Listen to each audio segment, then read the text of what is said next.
Hello, Facebook.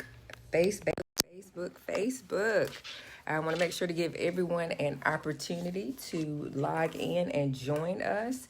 As mentioned earlier, we are speaking today on refreshing, reigniting, and reigniting, and of course, I would forget one, reinventing ourselves. So we want to make sure to give everyone an opportunity to log in. Hey, Taisha.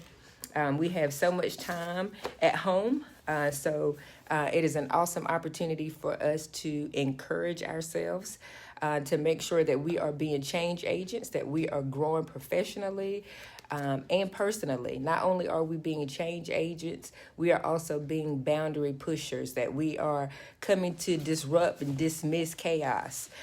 So again, we want to give everyone an opportunity to log in. We are calling all leaders, whether you find yourself in a leadership position as a bus driver, a teacher, a TA, district leaders, principals. We are looking for folks who are ready again to go to that next level and be changes within themselves so that they can change the world of education and children. So definitely won't hold you all too long. I know that you all have awesome opportunities to work on technology from a distance during this time we won't say chaos, but we've definitely slowed down. What used to be our normal is no longer our normal. So want to make sure to give you all an opportunity to look at the various platforms that are available.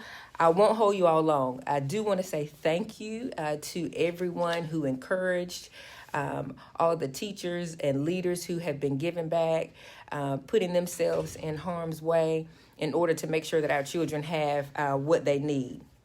It is now time for us as educational leaders to reinvent ourselves. We should be reading, we should be praying, reigniting ourselves and refreshing ourselves. So often we are pouring out of a cup and no one else is pouring into us. Now, I've heard this 3 times, and just here recently, one in particular from my superintendent, who stated that as leaders, we selfishly give back and we don't ask for anything in return. So I want to take a minute, introduce myself. I am Dr. Vernon Lowry, a principal leader here in North Carolina. I have had the opportunity of working with NC PAPA, or North Carolina Association of Principals and Assistant Principals, to make sure that we are finding leaders who are ready to lead. So I want to make sure to give you all just 3 points. And in those 3 points, we are making sure that we're reinventing ourselves, that we are reigniting, and we are refreshing ourselves. Those are 3 points that we as leaders do not do as often, even though we have people depending on us. So when you reinvent yourself, you are remaking or redoing yourself. So I want to make sure to serve notice to quite a few people that when you step out of and decide to do such, that people will look at you different. And Mike McClure said it very clearly, that people who can't put a finger on your change, that they start criticizing you. When you say, I think I want a new car, or I think I want to live a certain way, or I want a new house, I want to go back to school and get another degree, people start saying things like, you think you're better than everyone else, or you're moving funny, or you're living foul. When you step out of the box that they've drawn for you, then there seems to be a problem. But in spite of all of this, I encourage you all to study, to still press, to still move, and to reinvent yourself. If you look at yourself, and I started in education 20 years ago, if I was the same person that I am when I was 20 years ago, my first year teaching, then I'm kind of stale, I'm not growing. So as a leader, you have to constantly grow, to constantly reinvent yourself, so that when you're constantly pouring out, you'll be able to sustain yourself. Another point, which is a touchy point, is reigniting ourselves. So often we say we're reigniting ourselves, but truth be told, we were never burning in the beginning. So it's hard for us to reignite something when, again, we were never blazing trails from the get-go. So instead of saying we're going to start a fire again, we're going to say we're going to call or look for new life or new energy. So many of you know my story. A part of my life, I was in foster care. I was blessed later to move with family. But still, that biological mom and father weren't there. So when you are reigniting yourself, that also causes you to forgive. You have to be able to forgive, or you'll never be able to become new again. I often tell my children when they hear my relationship with their grandmother that she wasn't necessarily ordained to be a mother to me, but she was definitely ordained to be a grandmother. So when you are reigniting, when you are starting back over again, you have to realize that a lot of things are not really about you. You have to realize that they're about someone else. So every day when you go to school and you see children who need you, children aren't really consumed with everything that you have going on.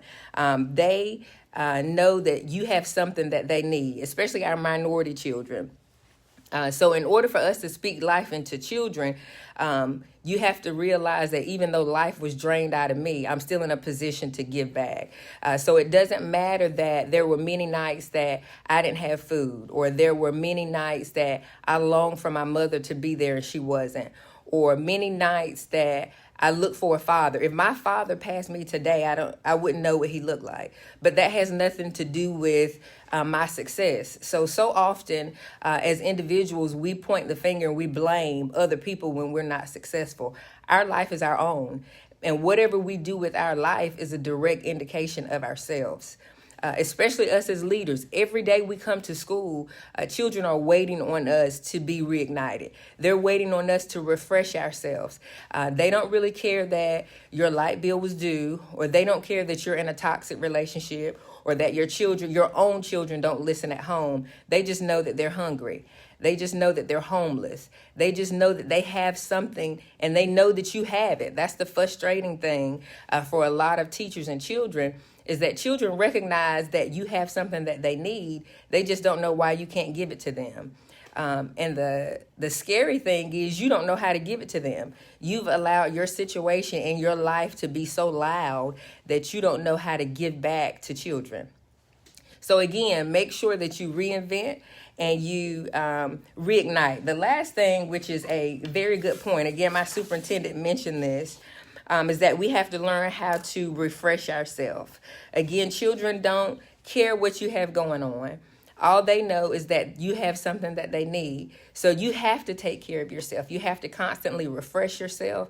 You have to take a minute, whether that is, going to the beach for a weekend, or if that is taking a moment to read a novel. You have to refresh yourself in order to give your staff what they need, in order to give your children what they need, to give your spouse what they need. And when people start to judge you for refreshing yourself, that is a direct indication that you need to reevaluate that relationship. Never should someone judge you or hold you to a standard because you're trying to pour back in your cup. If you're constantly giving to someone else and they're not giving back to you or pouring in you in return, that is a telltale sign that that is a toxic relationship. So again, I definitely won't hold you all long, but I do want to make sure that you all take an opportunity to speak life into yourself, that when you are confused and you don't know what's going on, you have to encourage yourself. You have to be able to look in the mirror and tell yourself that you're going to college, that you're going to get out of that toxic relationship, that the things that you desire in life is okay. You also have to realize that every mistake that you make, every dream that you miss is definitely just an opportunity.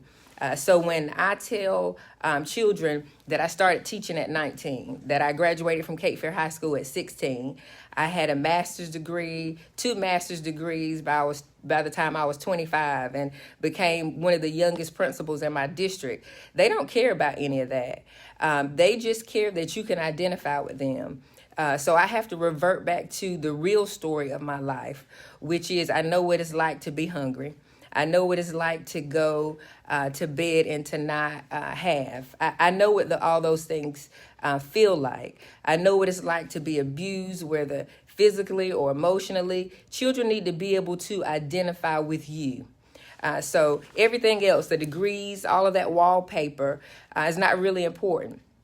I come to encourage you all today to not stop trying, to keep pushing, to tell yourself that you're going to make it, that you're going to be gainfully employed, basically to tell yourself that the old you is over, that your past is over, and it's time for you to do some things that are new. Everything that was used to pin you down, everything that was used to destroy you, it's time for you to set yourself free. Your past is over. You have to get over the fear of failing, the fear of the unknown, and in some cases, the fear of yourself. So again, I want to leave you all with 3 points. Make sure to reinvent yourself, to reignite yourself, and to refresh. Thank you.